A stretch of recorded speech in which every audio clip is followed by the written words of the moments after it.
PSC Malayalam ചാനലിലേക്ക് എല്ലാവർക്കും സ്വാഗതം. ഇന്ന് നമ്മൾ ചർച്ച ചെയ്യുന്നത് ഫെബ്രുവരി 28 പുറത്തിറങ്ങിയ തൊഴിൽ വാർത്തയിലെ പുതിയ SCERT ചാപ്റ്ററുകൾ ബേസ് ചെയ്തിട്ടുള്ള പോയിന്റുകളാണ് കേട്ടോ. അപ്പോൾ നമുക്ക് പോയിന്റിലേക്ക് കിടക്കാം. ഫസ്റ്റ് പോയിന്റ്, കമ്പ്യൂട്ടറിൻ്റെ രണ്ട് പ്രധാന ഘടകങ്ങൾ ഏതെല്ലാം? ഹാർഡ്വെയറും സോഫ്റ്റ്വെയറും. കമ്പ്യൂട്ടറിൻ്റെ രണ്ട് പ്രധാന ഘടകങ്ങൾ ഏതെല്ലാം? ഹാർഡ്വെയറും സോഫ്റ്റ്വെയറും. ഒരു കമ്പ്യൂട്ടർ സംവിധാനവുമായി ബന്ധപ്പെട്ട എല്ലാ ഭൗതിക ഘടകങ്ങളെയും ചേർത്ത് സൂചിപ്പിക്കുന്നത് എന്ത്? ഹാർഡ്വെയർ. ഒരു കമ്പ്യൂട്ടർ സംവിധാനവുമായി ബന്ധപ്പെട്ട എല്ലാ ഭൗതിക ഘടകങ്ങളെയും ചേർത്ത് സൂചിപ്പിക്കുന്നത് എന്ത്? ഹാർഡ്വെയർ. ഒരു നിർദ്ദിഷ്ട പ്രവൃത്തി ചെയ്യുന്ന ഹാർഡ്വെയറിനുള്ള ഒരു കൂട്ടം നിർദ്ദേശങ്ങൾ എങ്ങനെ അറിയപ്പെടുന്നു? സോഫ്റ്റ്വെയർ. ഒരു നിർദ്ദിഷ്ട പ്രവൃത്തി ചെയ്യുന്ന ഹാർഡ്വെയറിനുള്ള ഒരു കൂട്ടം നിർദ്ദേശങ്ങൾ എങ്ങനെ അറിയപ്പെടുന്നു? സോഫ്റ്റ്വെയർ. വിവരങ്ങൾ ലഭിക്കുന്നതിനായി ഡാറ്റയിൽ നടത്തുന്ന ഓപ്പറേഷൻ അഥവാ പ്രവർത്തനങ്ങൾ എങ്ങനെ സൂചിപ്പിക്കുന്നു? Data processing. വിവരങ്ങൾ ലഭിക്കുന്നതിനായി ഡാറ്റയിൽ നടത്തുന്ന ഓപ്പറേഷൻ അഥവാ പ്രവർത്തനങ്ങൾ എങ്ങനെ സൂചിപ്പിക്കുന്നു? Data processing. ഡാറ്റ പ്രതിനിധാനം ചെയ്യുന്നത് എന്തിനെയെല്ലാം? സംഖ്യ, പദം, അളവ്, തൂക്കം തുടങ്ങിയവയെ. ഡാറ്റ പ്രതിനിധാനം ചെയ്യുന്നത് എന്തിനെയെല്ലാം? സംഖ്യ, പദം, അളവ്, തൂക്കം തുടങ്ങിയവയെ. അർത്ഥവത്തായതോ പ്രോസസ്സ് ചെയ്തതോ ആയ ഡാറ്റയുടെ രൂപമേത്? ഇൻഫർമേഷൻ അഥവാ വിവരം. അർത്ഥവത്തായതോ പ്രോസസ്സ് ചെയ്തതോ ആയ ഡാറ്റയുടെ രൂപമേത്? ഇൻഫർമേഷൻ അഥവാ വിവരം.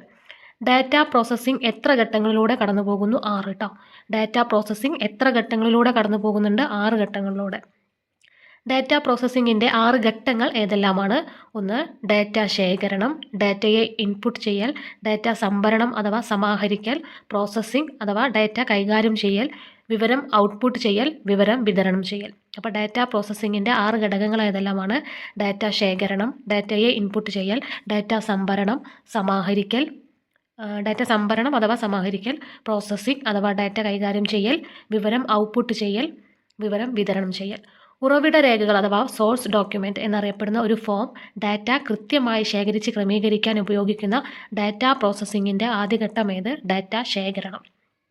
ഉറവിട രേഖകൾ എന്നറിയപ്പെടുന്ന ഒരു ഫോം ഡാറ്റ കൃത്യമായി ശേഖരിച്ച് ക്രമീകരിക്കാൻ ഉപയോഗിക്കുന്ന ഡാറ്റ പ്രോസസ്സിങ്ങിൻ്റെ ആദ്യഘട്ടം ഏത്? ഡാറ്റ ശേഖരണം. ഉറവിട രേഖകൾ വഴി ശേഖരിച്ച ഡാറ്റ പ്രോസസ്സ് ചെയ്യുന്നതിനായി കമ്പ്യൂട്ടറിന് നൽകുന്നത് എങ്ങനെ അറിയപ്പെടുന്നു? ഇൻപുട്ട്. ഉറവിട രേഖകൾ വഴി ശേഖരിച്ച ഡാറ്റ പ്രോസസ്സ് ചെയ്യുന്നതിനായി കമ്പ്യൂട്ടറിന് നൽകുന്നത് എങ്ങനെ അറിയപ്പെടുന്നു? Input. Input unit, central processing unit, സംഭരണ യൂണിറ്റ്, ഔട്ട്പുട്ട് യൂണിറ്റ് എന്നിവയടങ്ങുന്ന കമ്പ്യൂട്ടറിൻ്റെ അടിസ്ഥാന ഘടന നിർദ്ദേശിച്ച ഗണിതശാസ്ത്രജ്ഞനാര്? John von Neumann. Input unit, central processing unit, സംഭരണ യൂണിറ്റ്, ഔട്ട്പുട്ട് യൂണിറ്റ് എന്നിവയടങ്ങുന്ന കമ്പ്യൂട്ടറിൻ്റെ അടിസ്ഥാന ഘടന നിർദ്ദേശിച്ച ഗണിതശാസ്ത്രജ്ഞനാര്? John von Newman. ശേഖരിച്ച ഡാറ്റയും അവ പ്രോസസ്സ് ചെയ്യാനുള്ള നിർദ്ദേശങ്ങളും കമ്പ്യൂട്ടറിലേക്ക് നൽകാനുള്ള മാർഗമേത്? ഇൻപുട്ട് യൂണിറ്റ് വഴി. ശേഖരിച്ച ഡാറ്റയും അവ പ്രോസസ്സ് ചെയ്യാനുള്ള നിർദ്ദേശങ്ങളും കമ്പ്യൂട്ടറിലേക്ക് നൽകാനുള്ള മാർഗമേത്? ഇൻപുട്ട് യൂണിറ്റ് വഴി. സാധാരണമായി ഉപയോഗിക്കുന്ന ഇൻപുട്ട് ഉപകരണങ്ങൾക്ക് ഉദാഹരണങ്ങളേവ? Keyboard, mouse, scanner, mic, digital camera. സാധാരണമായി ഉപയോഗിക്കുന്ന ഇൻപുട്ട് ഉപകരണങ്ങൾക്ക് ഉദാഹരണങ്ങളേവ? Keyboard, mouse, scanner, mic, digital camera. ഒരു കമ്പ്യൂട്ടറിൻ്റെ മസ്തിഷ്കം എന്നറിയപ്പെടുന്നത് എന്ത്? സെൻട്രൽ പ്രോസസ്സിംഗ് യൂണിറ്റ് അഥവാ CPU. കമ്പ്യൂട്ടറിൻ്റെ മസ്തിഷ്കം എന്നറിയപ്പെടുന്നത് എന്ത്? സെൻട്രൽ പ്രോസസ്സിംഗ് യൂണിറ്റ് അഥവാ CPU. ഒരു കമ്പ്യൂട്ടർ സംവിധാനത്തിലെ എല്ലാ പ്രധാന കണക്കുകൂട്ടലുകളും താരതമ്യങ്ങളും ചെയ്യപ്പെടുന്നത് എവിടെ? സെൻട്രൽ പ്രോസസ്സിംഗ് യൂണിറ്റിൽ. ഒരു കമ്പ്യൂട്ടർ സംവിധാനത്തിലെ എല്ലാ പ്രധാന കണക്കുകൂട്ടലുകളും താരതമ്യങ്ങളും ചെയ്യപ്പെടുന്നത് എവിടെ? സെൻട്രൽ പ്രോസസ്സിംഗ് യൂണിറ്റിൽ. കമ്പ്യൂട്ടറിൻ്റെ മറ്റ് ഘടകങ്ങളുടെ പ്രവർത്തനങ്ങൾ സജീവമാക്കാനും നിയന്ത്രിക്കാനും ഉത്തരവാദിത്തപ്പെട്ടിരിക്കുന്നത് എന്ത്? സെൻട്രൽ പ്രോസസ്സിംഗ് യൂണിറ്റ് കേട്ടോ. അപ്പോൾ ഒരു കമ്പ്യൂട്ടറിൻ്റെ മറ്റ് ഘടകങ്ങളുടെ പ്രവർത്തനങ്ങൾ സജീവമാക്കാനും നിയന്ത്രിക്കാനും ഉത്തരവാദിത്തപ്പെട്ടിരിക്കുന്നത് എന്ത്? Central processing unit. Input, process, output. ഇതാണ് സിസ്റ്റം തിയറി കേട്ടോ. അതായത് ഇൻപുട്ട് കൊടുക്കുന്നു, അത് പ്രോസസ്സിംഗ് നടത്തിയിട്ട് അതിൻ്റെ ഔട്ട്പുട്ട് കിട്ടുന്നു. ഓക്കെ. CPUവിൻ്റെ പ്രവർത്തനങ്ങൾ നിർവഹിക്കുന്ന പ്രധാന മൂന്ന് ഘട്ടങ്ങളേവ? അരിത്മെറ്റിക് ലോജിക് യൂണിറ്റും, കൺട്രോൾ യൂണിറ്റ്, രജിസ്റ്ററുകൾ. CPUവിൻ്റെ പ്രവർത്തനങ്ങൾ നിർവഹിക്കുന്ന പ്രധാനപ്പെട്ട 3 ഘടകങ്ങളേവ? Arithmetic logic unit, ALU, control unit, രജിസ്റ്ററുകൾ. ഒരു കമ്പ്യൂട്ടറിലെ നിർദ്ദേശങ്ങൾക്കനുസരിച്ച് പ്രവർത്തനങ്ങൾ നടക്കുന്നത് എവിടെ? അരിത്മെറ്റിക് ലോജിക് യൂണിറ്റിൽ. ഒരു കമ്പ്യൂട്ടറിൽ നിർദ്ദേശങ്ങൾക്കനുസരിച്ച് പ്രവർത്തനങ്ങൾ നടക്കുന്നത് എവിടെ? Arithmetic logic unit. കണക്കുകൂട്ടലുകളും ലോജിക്കൽ പ്രവർത്തനങ്ങളായ താരതമ്യം ചെയ്യലും തീരുമാനങ്ങൾ എടുക്കലും നിർവഹിക്കുന്ന യൂണിറ്റ് ഏത്? Arithmetic logic unit. കണക്കുകൂട്ടലുകളും ലോജിക്കൽ പ്രവർത്തനങ്ങളായ താരതമ്യം ചെയ്യലും തീരുമാനങ്ങൾ എടുക്കലും നിർവഹിക്കപ്പെടുന്ന യൂണിറ്റ് ഏത്? Arithmetic logic unit. കമ്പ്യൂട്ടറിൻ്റെ മറ്റെല്ലാ യൂണിറ്റുകളും കൈകാര്യം ചെയ്യുന്നതും ഏകോപിപ്പിക്കുകയും ചെയ്യുന്ന പ്രധാന നാഡീവ്യൂഹ വ്യവസ്ഥയേത്? Control unit. കമ്പ്യൂട്ടറിൻ്റെ മറ്റെല്ലാ യൂണിറ്റുകളും കൈകാര്യം ചെയ്യുകയും ഏകോപിപ്പിക്കുകയും ചെയ്യുന്ന പ്രധാന നാഡീവ്യൂഹ വ്യവസ്ഥയേത്? കൺട്രോൾ യൂണിറ്റ് അഥവാ CPU. മെമ്മറിയിൽ സംഭരിച്ചിരിക്കുന്ന പ്രോഗ്രാമുകൾ സ്വീകരിക്കുകയും അവ പ്രവർത്തിപ്പിക്കുന്നതിനായി സിസ്റ്റത്തിൽ ബന്ധപ്പെട്ട ഘടകങ്ങൾക്ക് നിർദ്ദേശം നൽകുകയും അവയുടെ പ്രവർത്തനങ്ങളെ നടപ്പിൽ വരുത്തുകയും ചെയ്യുന്നത് എന്തിൻ്റെ ധർമ്മമാണ്?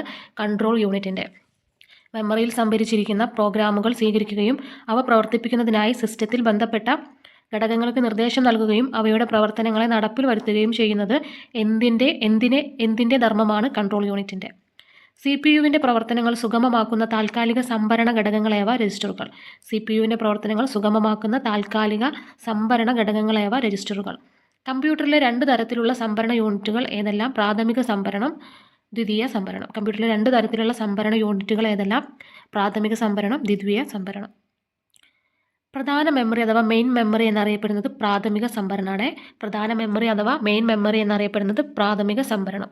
പ്രാഥമിക സംഭരണത്തെ 2ആയി തിരിച്ചിരിക്കുന്നത് എങ്ങനെ? Random access memory Ram, read only memory ROM.